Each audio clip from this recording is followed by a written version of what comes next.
you can say, yeah, I'll take anything, but that's usually at the point in your career when like you ain't got no other opportunity to say no. You got to put food on the table. You got to pay bills. And so you have to say yes to everything. The more quick you can say no, the better off you're going to be. And it's hard. It's really, really hard. So today we had a client ask us to do something we don't really do. Yes. Very common. Very common. What do you say? Yes or no when they ask? Depends on where you are in your business and what you want to, what you want to stand on business. Stand on business. Yes. So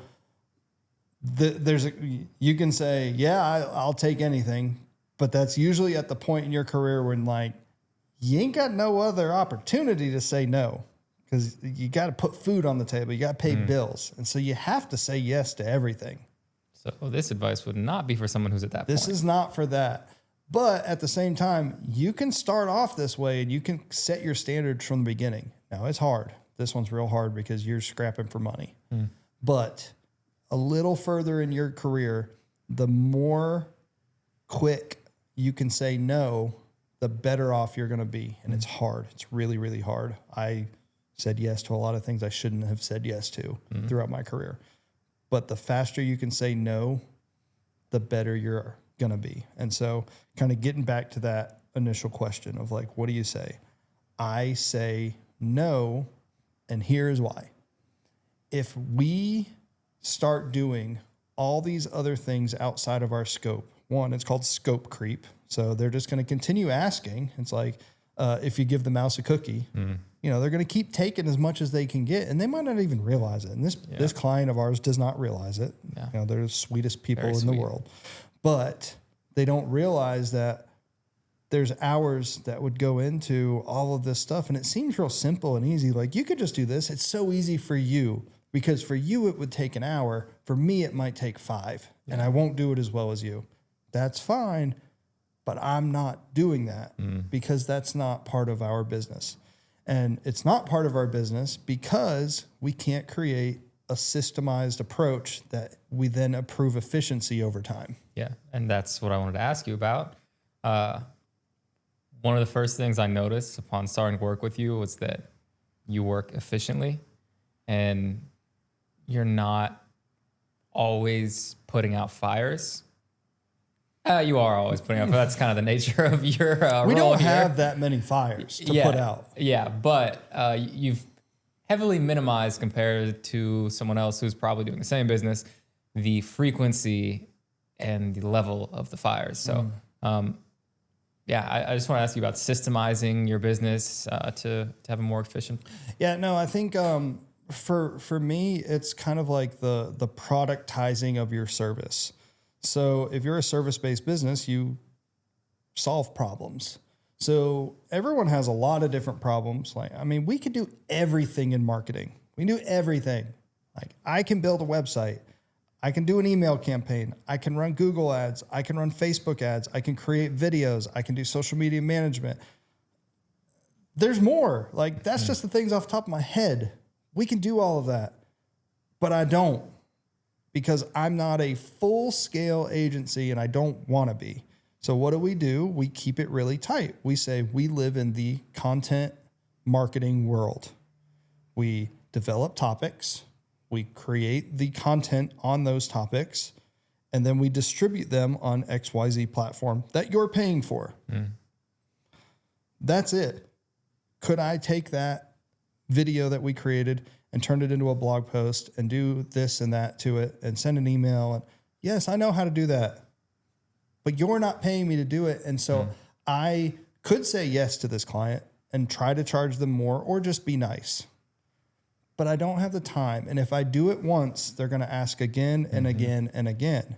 And that's where you can then fail and you get burnt out. You start doing a lot of things that you're not getting paid for. And it's pretty annoying when you're doing things that you're not getting paid for. So the more systematized and the smaller your offerings are, the more tight they are, the more you can take on, because you're not having to think of, well, how do I be the best email marketer? And how do I be the best paid ads person? And how do I be the best social media manager? And how do I create the best looking videos? And how do I post this on this platform and also this platform? Because then you're spreading yourself too thin. You're never getting really good and really efficient at the process that you need to do those things over and over again. Yeah. Yeah. It's kind of similar. We had another client say, we do YouTube videos for this client, and we had them say, hey, well, I think this works better on Instagram, but that's not what we're doing. Yeah. And for us to go and spend time to redo everything for Instagram, it would just hurt our performance. Yeah, no, I mean, I do what I'm paid to do. I was asked to create YouTube videos and a YouTube channel. We make short form videos for this client, and they can certainly take those short form videos and go post them on Instagram. Absolutely. I suggest it. And then they're probably not going to perform as well as if we had a specific Instagram strategy. Yeah. Because that's not what we're doing. YouTube and Instagram, two completely different platforms. But it doesn't hurt to just post it. You're going to get something. You're going to get some more eyeballs than you had previously. But I'm not focused on that. That's on you. Yeah. Like, that's not the video I'm making. Yeah. And that's because I keep, like, this is what I'm paid to do. I'm not thinking of other stuff for you.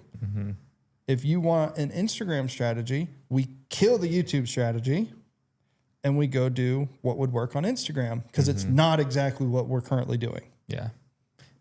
In another video we did recently, very recently, you talked about how a pitcher who wants to have the best fastball is not going to go and practice curveball. He's not going to be practicing knuckleballs. He gets there by only throwing fastballs over and over. And that was referenced more like internally, but this is kind of from an external, like, service delivery.